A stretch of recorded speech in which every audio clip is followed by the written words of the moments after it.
Wigan 1, Sheffield United 2 is how it finished, but should it have been more comfortable than it actually was in the end, Kevin Gage? Well, I think it shouldn't it? When you look back at it, especially in that first half. Yes, Wigan came into it a bit second half, had a lot more possession, got the ball forward a lot quicker, but I never really felt in any major danger. They had a few chances, half chances, quarter chances towards the end, but they didn't really create anything fantastic, and I felt comfortable we were going to hang on.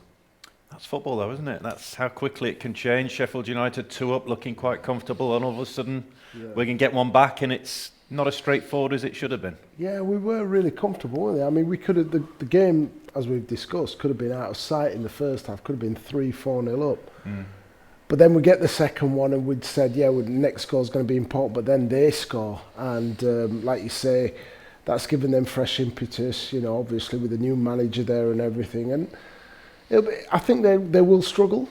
You can't kind of change your style with the same players and expect to get results when you're at the bottom of the table. But it certainly made for a good game, didn't it? Yeah, it was an entertaining game of football, wasn't it? It was end-to-end stuff, second half, edge of the seat stuff.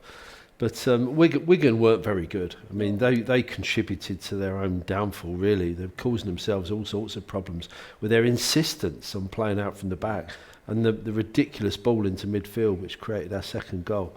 I mean, you don't play those kind of passes, just nonsense football. But we were good enough to press well, especially in the first half, but we pressed well. We got on their backs, and any kind of stray passes, we were onto them, and we were attacking straight down their throat.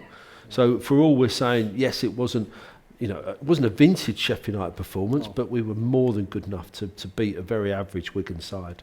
And let's be honest, that would have been a tactic from the start. Paul Heckenbottom would have been saying, look, chances are this is how they're going to play. Let's get on top of them. Let's find a trigger, and let's really make sure that we can capitalise on any mistakes. And you could hear him screaming from the touchline. It came across. We could hear him in commentary, squeezing, press, push on all the time.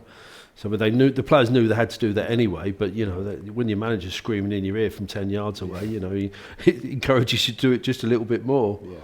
Who caught your eye tonight? First half, McAtee was brilliant. I thought got on the ball. He was fantastic. And Jai, of course, we don't need to talk about him. We know he's fantastic as well. I thought Sanderberg did okay when he got on the ball. He's just coming back into full fitness. He still looks like a yard or two off full fitness, off full sharpness to me. But when he gets the ball on the right-hand side and he drives forward and whips them crosses in, he was pressing people as well. He put a lot of work in, and as we mentioned in commentary, he was dead on his feet at the end. I think if we had the ability to make another sub, I think he would have been subbed off. But that would be fantastic for him to get them 90 minutes. But just no real outstanding players today, although I mentioned McAtee. Just a good all-round solid team performance.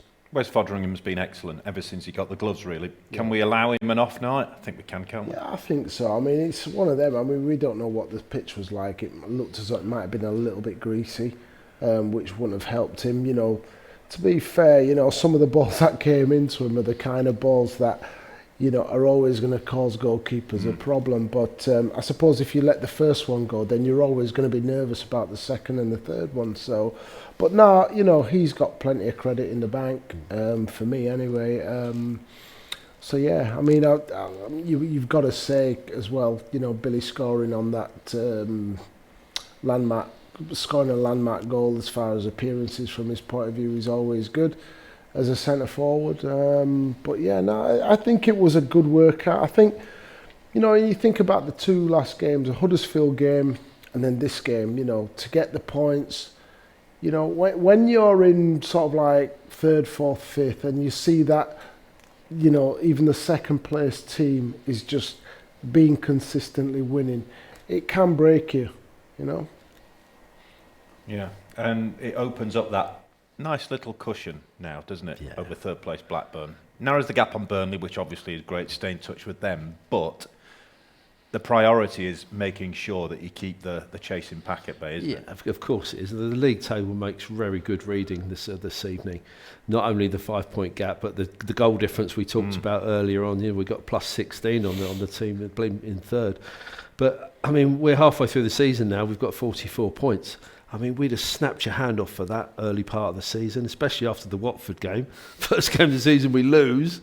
So that was a bit of a deflating, game for everybody. But, I mean, if we replicate what we've done in the first half of the season for the second half of the season, we're probably going to get promotion, let's be fair. I think we can do better than that. I think we can push on, especially at home. I mentioned that our home record isn't fantastic. It's not what we're used to. We're only the fifth best team at home so far this season, according to home form. We need to get that up to like first or second or third. And if we do that and maintain how solid and strong we are away from home, then I'm not going to say promotion is a certainty, but we've got to be odds on to either be first or second this season. Have a nice spring in their step now, though, won't they? Coming back here, Boxing Day. Yeah. Should be a big crowd on as well for the Coventry game. Absolutely, they've set themselves up nicely tonight. Coventry have done all right, haven't they, in recent weeks? I think they had a really good run of games where they were getting results, but it's not a major test. It's not one of the top sort of like 4 or 5 teams. And it's a winnable game. It just helps you to extend that run if possible. So it's a good game for the Blades. We're in a good place, aren't we? Yeah, we're in a good place. It's all right. Yeah. We'll enjoy our Christmas. I was just going to say we can all enjoy our Christmas day with our families and whatever it is you're up to. Have a good one. Yeah. Don't get too sozzled. All right, and we'll see you on Boxing Day. Yeah. Okay, brilliant. Thank you, chaps. No singing, by the way. I tried all night, but it's just not happening. Maybe it's one for another day. Maybe in New Year sometime. Maybe a celebratory promotion song. Oh, well, there you go. We'll bank that and we'll hold you to it. Kevin, Brian, thank you very much. Thanks for watching, everyone. Have yourselves a brilliant Christmas, and we'll see you back here on Boxing Day for the Coventry game. Until then, see ya.